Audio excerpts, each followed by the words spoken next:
여러분, 혹시 이런 생각해 보셨나요?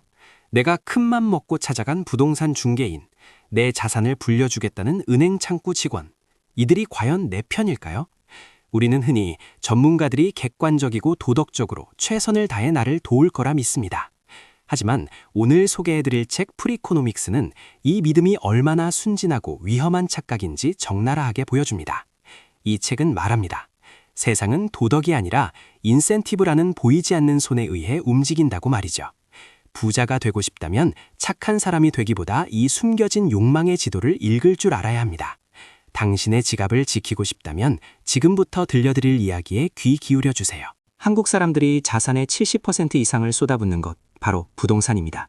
집을 팔 때 우리는 중개인을 전적으로 신뢰하죠. 더 비싸게 팔아줄수록 그들도 수수료를 더 많이 받으니까요. 논리적으로 완벽해 보입니다. 하지만 데이터를 뜯어보면 충격적인 사실이 드러납니다. 미국의 경제학자 스티븐 레빗이 데이터를 분석해봤더니 중개인들은 고객의 집을 팔 때보다 자기 자신의 집을 팔 때 평균 10일 이상 더 기다리고 3% 이상 더 비싼 가격에 팔았습니다. 왜 이런 차이가 발생할까요? 바로 인센티브의 불일치 때문입니다. 생각해보세요. 5억 원짜리 아파트를 판다고 가정해봅시다. 중개인이 열심히 노력해서 1천만 원을 더 받아내 5억 1천만 원에 팔아주면 여러분에겐 1천만 원이라는 큰 이득이 생깁니다. 하지만 중개인 입장에선 어떨까요? 수수료율이 1.5%라고 쳐도 고작 15만 원 더 버는 셈입니다. 15만 원을 더 벌기 위해 10일 동안 손님을 더 맞이하고 골치 아픈 협상을 계속할까요? 아니면 그냥 빨리 팔아치우고 다른 물건을 파는 게 나을까요? 대부분의 전문가는 자신의 시간 효율을 위해 여러분의 잠재적 수익을 희생시킵니다. 이것이 바로 전문가가 당신을 위해 최선을 다하지 않는 경제학적 이유입니다. 이런 현상이 일어나는 근본적인 원인은 정보의 비대칭 때문입니다. 과거에는 집주인이 시세를 정확히 알 길이 없었기에 전문가의 말 한마디가 법이었습니다. 하지만 인터넷의 발달로 이 비대칭은 많이 무너졌죠. 이제 우리는 실거래가 앱을 통해 옆집이 얼마에 팔렸는지 봅니다. 하지만 여전히 전문가는 공포를 팝니다. 지금 안 팔면 더 떨어질 겁니다. 이 매물 금방 나갑니다. 같은 말로 우리의 판단력을 흐리게 하죠. 부자가 되려면 이 정보의 격차를 줄여야 합니다. 전문가의 조언을 듣되 그 조언이 그들의 지갑을 불리는지 내 지갑을 불리는지 의심하는 태도가 필요합니다. 그렇다면 사람을 움직이는 힘, 인센티브는 도대체 무엇일까요? 저자는 인센티브를 세 가지로 분류합니다. 경제적 인센티브, 도덕적 인센티브, 그리고 사회적 인센티브입니다. 우리는 보통 사람들이 도덕이나 양심에 따라 행동할 거라 기대하지만 실제 세상은 경제적 인센티브가 압도적으로 지배합니다.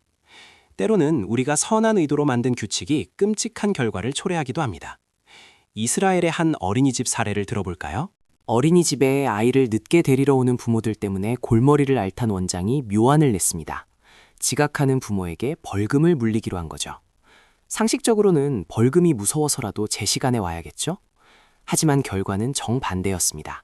지각하는 부모가 오히려 2배로 늘어났습니다. 왜일까요? 벌금이 도입되기 전에는 선생님께 미안함이라는 도덕적 부채가 있었습니다.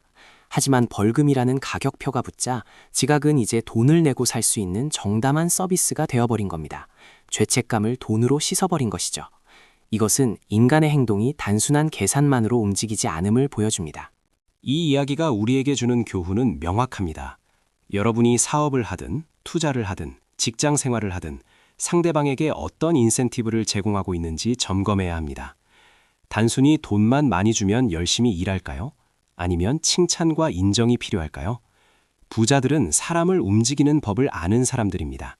상대가 무엇에 반응하는지, 경제적 이득인지, 명예인지, 아니면 두려움인지 정확히 파악하고 그에 맞는 버튼을 누를 줄 알아야 합니다. 이번엔 좀 더 자극적인 질문을 던져보겠습니다. 갱단의 마약 판매상들은 왜 돈을 많이 벌지 못하고 엄마 집 지하방에 얹혀 살까요? 우리는 영화 속에서 호화로운 저택에 사는 마약왕을 봅니다. 하지만 실제 데이터를 보면 거리에서 목숨 걸고 마약을 파는 말단 조직원들의 수입은 최저임금에도 미치지 못합니다. 그런데도 그들은 왜 그 위험한 일을 계속할까요? 바로 토너먼트 이론 때문입니다. 그들은 지금의 가난을 견디면 언젠가 조직의 보스가 되어 엄청난 부를 거머쥘 수 있다는 희박한 확률에 인생을 베팅한 것입니다. 이것은 남의 이야기가 아닙니다. 오늘날 수많은 젊은이가 확률 낮은 성공을 위해 자신의 청춘을 갈아넣는 모습과 닮아 있습니다. 아이돌 연습생, 유튜버, 그리고 일확천금을 노리는 급등주 투자까지. 성공하면 모든 것을 독식하지만 실패하면 아무것도 남지 않는 구조. 이것이 승자 독식 시장입니다. 프리코노믹스는 묻습니다. 당신은 지금 상위 1%만 성공하는 토너먼트 게임에 참여하고 있습니까? 아니면 꾸준히 수익이 발생하는 확률 높은 게임을 하고 있습니까? 부자가 되려면 무작정 대박을 쫓는 게 아니라 내가 참여한 게임의 승률을 냉정하게 계산해야 합니다. 우리가 부자가 되지 못하는 또 다른 이유는 잘못된 믿음, 즉 통념 때문입니다. 특히 상관관계와 인과관계를 혼동할 때 우리는 엉뚱한 곳에 돈과 시간을 낭비합니다. 예를 들어볼까요? 집에 책이 많은 아이가 성적이 좋다는 통계가 있습니다. 많은 부모가 이 말을 듣고 전집을 사서 거실을 채웁니다. 하지만 데이터를 분석해보니 책을 사다 놓는 행위 자체는 성적과 아무런 관련이 없었습니다. 진짜 원인은 부모의 학력과 평소 생활 태도였죠. 책은 그저 그 환경의 결과물이었을 뿐입니다. 이런 착각은 투자에서도 빈번합니다. 부자들이 골프를 치니까 나도 골프를 치면 부자가 될까요? 부자들이 강남에 사니까 무리해서 빚을 매 강남에 들어가면 부자가 될까요? 그것은 부의 결과이지 원인이 아닙니다. 우리는 종종 성공한 사람들의 겉모습, 상관관계를 따라하느라 정작 그들이 그 자리에 오르게 된 근본적인 습관과 사고방식, 인과관계에는 놓치곤 합니다. 껍데기를 흉내내는데 돈을 쓰지 마세요. 알맹이를 채우는데 집중해야 합니다. 프리코노믹스에서 가장 논쟁적인 부분이자 통념을 깨부수는 최고의 사례를 소개하겠습니다. 1990년대 미국, 모든 전문가가 범죄율이 폭등할 거라 예언했습니다. 하지만 갑자기 범죄율이 급감했죠. 경찰력 강화, 경제 호황 등 온갖 그럴싸한 이유가 붙었습니다. 하지만 저자들은 전혀 엉뚱한 곳에서 원인을 찾았습니다. 바로 20년 전 낙태 합법화 판결이었습니다. 원치 않는 환경에서 가난하고 불우하게 태어날 뻔했던 잠재적 범죄자들이 태어나지 않았기 때문에 범죄율이 줄었다는 것이죠. 이 결론은 도덕적으로 큰 논란을 불렀지만 데이터상으로는 가장 강력한 설명이었습니다. 이 충격적인 이야기가 우리에게 던지는 메시지는 무엇일까요? 세상 모든 현상에는 겉으로 보이는 그럴듯한 이유와 숨겨진 진짜 원인이 따로 있다는 것입니다.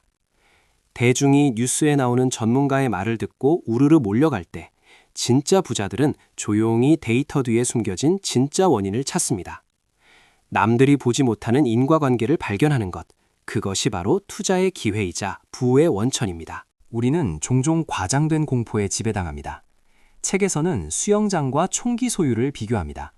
부모들은 집에 총이 있는 친구 집에는 아이를 안 보내면서 수영장이 있는 집에는 기꺼이 보냅니다. 하지만 통계적으로 아이가 수영장에서 익사할 확률이 총기 오발 사고로 사망할 확률보다 100배나 높습니다. 왜 그럴까요? 총은 왠지 무섭고 낯선 공포를 주지만 수영장은 친숙하고 내가 통제할 수 있다고 착각하기 때문입니다. 투자 시장도 똑같습니다.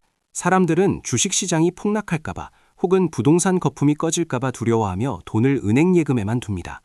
하지만 인플레이션이라는 매일 조금씩 내 돈을 갉아먹는 더 확실하고 치명적인 위험은 무시합니다. 눈앞에 보이는 자극적인 위험은 피하려고 하면서 서서히 다가오는 진짜 위험에는 무감각한 것이죠. 진짜 리스크는 변동성이 아니라 구매력의 상실입니다. 감정에 휘둘리지 말고 숫자로 위험을 측정하세요. 프리코노믹스, 즉 괴짝 경제학은 우리에게 세상을 삐딱하게 보라고 권합니다. 모두가 예스라고 할 때 왜? 라고 묻는 용기. 전문가의 권위에 주눅들지 않고 데이터로 검증하려는 태도. 표면적인 도덕 설교보다 인간의 본원적 욕망인 인센티브를 이해하려는 노력. 이것들이 모여 남들과 다른 결과를 만들어냅니다. 오늘부터 당장 실천해보세요. 누군가 여러분에게 어떤 상품을 추천하거나 조언을 한다면 속으로 물어보세요. 이 말을 함으로써 저 사람이 얻는 이득은 무엇인가? 그들의 인센티브 구조를 파악하는 순간 그 말의 진실성이 보일 것입니다. 이것 하나만 습관화해도 사기를 당하거나 잘못된 투자를 할 확률이 확연히 줄어듭니다. 그리고 통념을 의심하세요. 남들이 다 좋다고 하는 주식, 지금이 기회라고 하는 부동산, 꼭 해야 한다는 사교육. 정말 그럴까요? 데이터가 증명하나요? 아니면 그냥 다들 하니까 불안해서 따라하는 건가요? 대중과 반대로 생각하는 역발상, 그리고 작게라도 직접 검증해보는 실험 정신이 여러분을 부의 추월 차선으로 안내할 것입니다.